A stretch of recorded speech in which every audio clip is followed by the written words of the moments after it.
Sanctuary. To a man, a word meaning a place of safety. To seabirds, it means a little group of islands off the coast of Wales, Grassholm and Skomer and Skockum.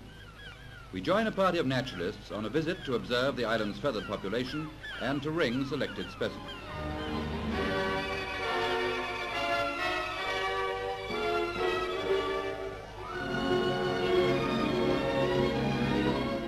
On Skockum alone, about 20,000 pairs of puffins spend 3 months of the year breeding. In all, between 25 and 30 different species, including 700 pairs of razorbills, breed on the islands, with 70 more species as regular visitors.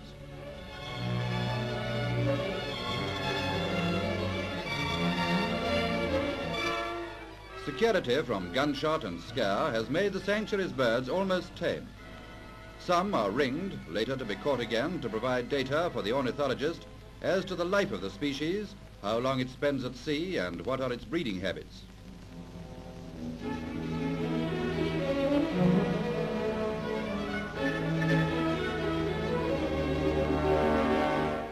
The British Trust for Ornithologists has 3 men stationed on Skockum, a lonely existence, barren of personal comforts. Birds come and go as they please. These men are prisoners of their calling.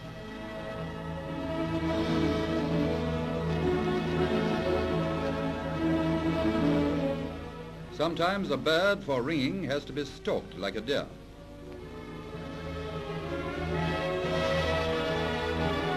A noose at the end of a pole traps a puffin by the leg. A bird soon to be issued with the identity card of natural science.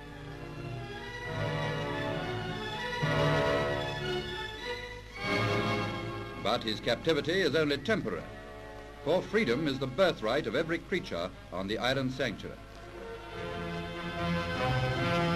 Meet Snowy White, and he's no ordinary pigeon. For when bedtime comes, nothing less than a proper bed with pillow and coverlet will suffice.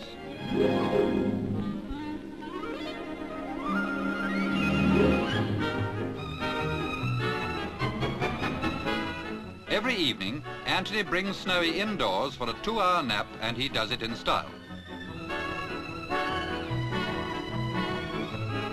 While Snowy sleeps, everybody has to keep quiet, for he's a particular little bird. Now he's doing very nicely, thanks, perfectly relaxed, flat out on his back.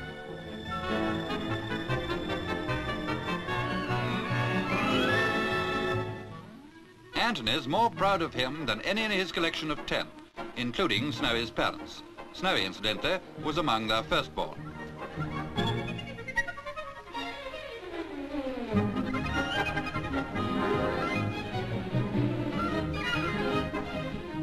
And now it's time to put him on his perch, where he'll sleep peacefully for the rest of the night.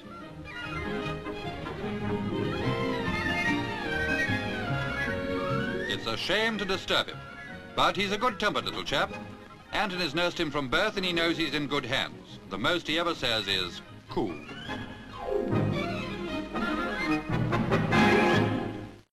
This is the story of a brave little dog, first injured, then aided by man. 12 months ago, it lost the use of its hind legs.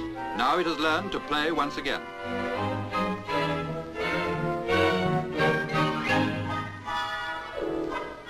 A scamper after a ball is something Willie just couldn't attempt were it not for the chariot built by his vet. And a run with his mistress. That's just 7th heaven for a dog they feared might never walk again. He's handicapped, yes, but what are legs compared with the thrill of a chase on wheels?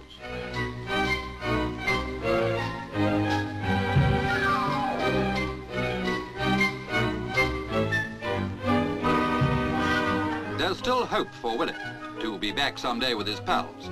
With massage and care, he'll walk once more, free from the tail-wagging restrictions of wheels. Hearing rumours about the falling birth rate, Solo, a spaniel, went a bundle and gave birth to 16 puppies. 13 are still living, and there just aren't enough places at table to go round.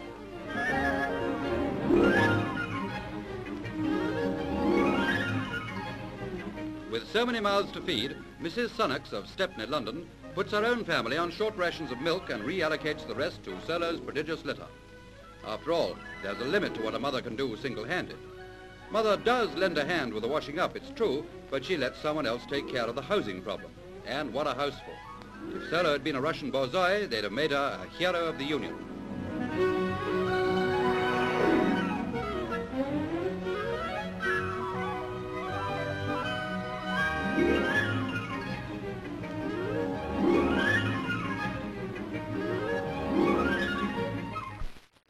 Every dog has its day, and Lulu, being a French poodle and a perfect little lady, insists on a shampoo once a month. And here she is getting it at Hawkridge Kennels, Knightsbridge.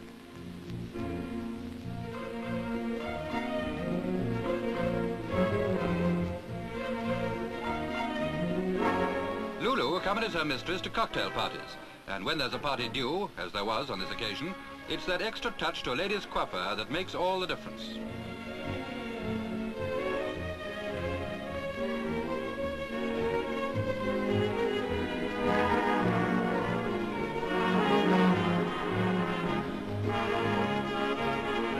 Oh, hurry up. But Assistant Miss Walker is not to be hurried. She knows exactly what's called for. Teeth inspection next.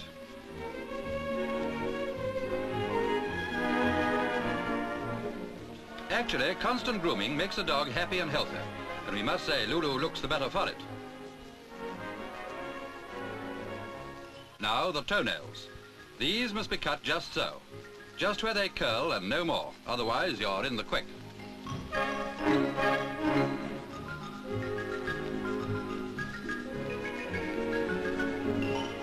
There, it's almost over now for another 4 weeks.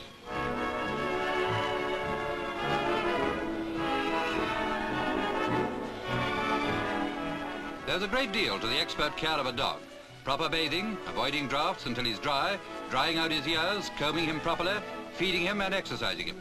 And at Hawkridge Kennels, they know it all. But the result's worth it. Lulu's finished at last, ready for 1,000 parties, where she'll undoubtedly take the biscuit.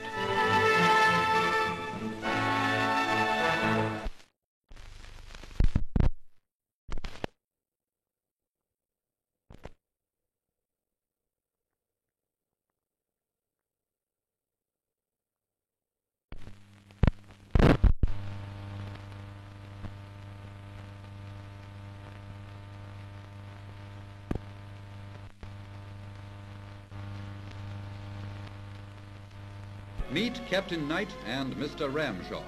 Captain Knight is an expert at training rare birds, and Mr. Ramshaw, his Scottish Golden Eagle, is the pride of his life.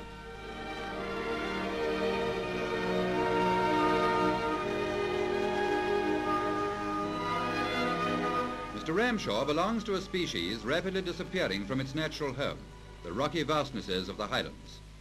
When the last Golden Eagle has soared in the heavens, a classic exponent of the aerodynamics of flight will be lost besides a bird of unmatched beauty. Let Mr. Ramshaw demonstrate the principles of aerial braking, as birds first taught the aeroplane designer.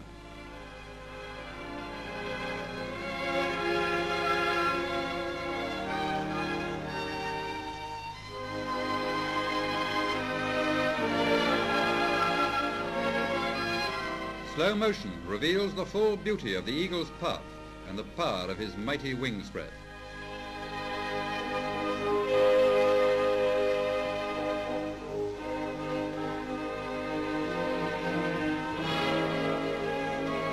A monarch of the hour makes the week's most unusual pet. Here's beauty there's no imitating. Beauty that's lasted 1,000 years. For that's how long Chesil Beach at Abbotsbury in Dorset has been a haven and nursery for swans. Here, year after year, Cobb and Penn, that's Mr. and Mrs. Swan, have returned to nest and breed. Today, the population is over 500. Let's take a closer look at family life. This is father on patrol duty, a model of devotion and lifelong fidelity. Only death can part this devoted couple. Mother starts laying in her 2nd year. If she takes things easy, may live to be 100. The same with father, who likes a bit of company while he's on guard during the incubation period. This one's another expectant father.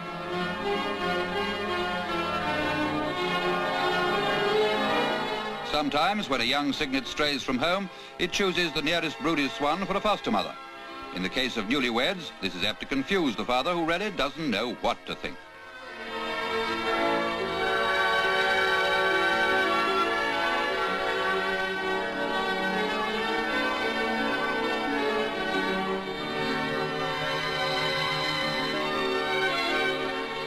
Centuries back, the swanery was tended by monks from the nearby abbey. Today, 72-year-old swan herd Joseph Gill settles any domestic problems among the 100 couples.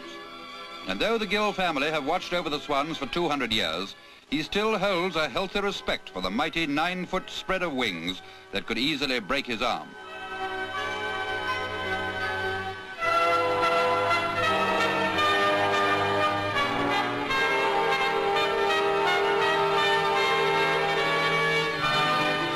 When the cygnets are old enough, Joseph's nephew joins in the annual task of marking selected birds. Nobody enjoys this, but it has to be done for recording the swan's migratory habits.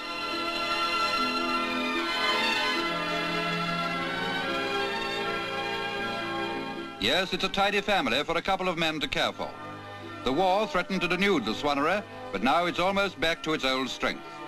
And a lovelier sight you couldn't wish to see. Proud mother and the family lauding it as the royal family of the lake.